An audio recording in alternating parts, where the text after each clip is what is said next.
صحیح بخاری حدیث نمبر 261۔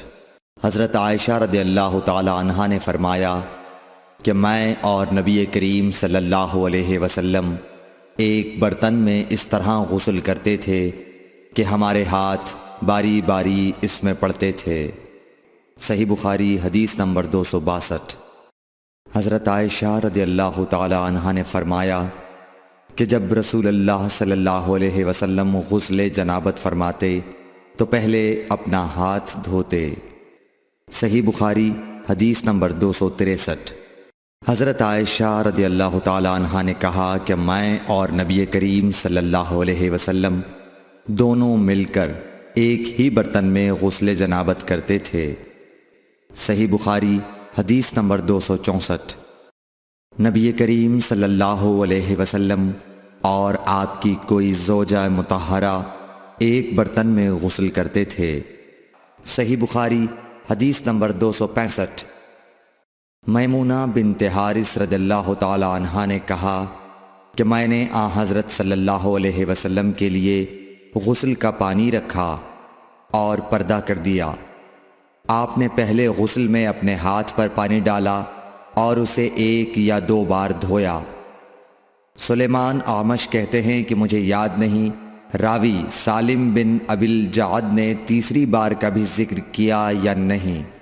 پھر دائیں ہاتھ سے بائیں پر پانی ڈالا اور شرمگاہ دھوئی، پھر اپنے ہاتھ کو زمین پر یا دیوار پر رگڑا، پھر کلی کی اور ناک میں پانی ڈالا اور چہرے اور ہاتھوں کو دھویا اور سر کو دھویا، پھر سارے بدن پر پانی بہایا، پھر ایک طرف سے رکھ کر دونوں پاؤں دھوئے۔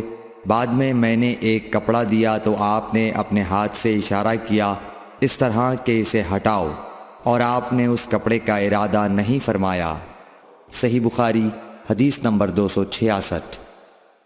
میمونہ رضی اللہ تعالی عنہا نے کہا کہ میں نے حضرت صلی اللہ علیہ وسلم کے لیے غسل کا پانی رکھا تو آپ نے پہلے پانی اپنے ہاتھوں پر گرا کر انہیں 2 یا 3 بار دھویا، پھر اپنے داہنے ہاتھ سے بائیں پر گرا کر اپنی شرمگاہوں کو دھویا، پھر ہاتھ کو زمین پر رگڑا، پھر کلی کی اور ناک میں ڈالا، پھر اپنے چہرے اور ہاتھوں کو دھویا، پھر اپنے سر کو 3 مرتبہ دھویا، پھر اپنے سارے بدن پر پانی بہایا، پھر آپ اپنی غسل کی جگہ سے الگ ہو گئے، پھر اپنے قدموں کو دھویا۔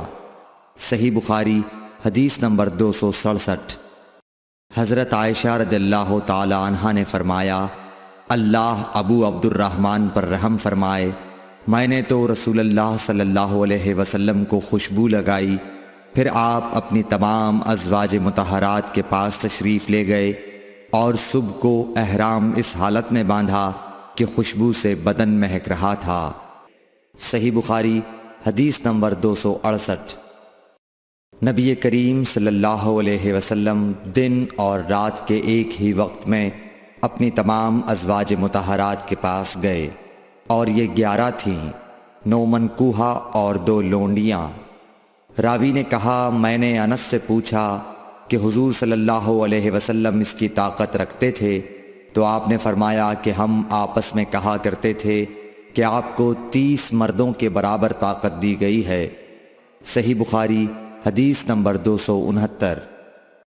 حضرت علی رضی اللہ تعالی عنہ نے فرمایا کہ مجھے مزید بکثرت آتی تھی، چونکہ میرے گھر میں نبی کریم صلی اللہ علیہ وسلم کی صاحبزادی حضرت فاطمۃ الزہرا رضی اللہ تعالی عنہا تھیں، اس لیے میں نے ایک شخص مقداد بن اسود اپنے شاگرد سے کہا کہ وہ آپ صلی اللہ علیہ وسلم سے اس کے متعلق مسئلہ معلوم کریں۔ انہوں نے پوچھا تو آپ نے فرمایا کہ وضو کر اور شرمگاہ کو دھو، یہی کافی ہے۔ صحیح بخاری حدیث نمبر 270۔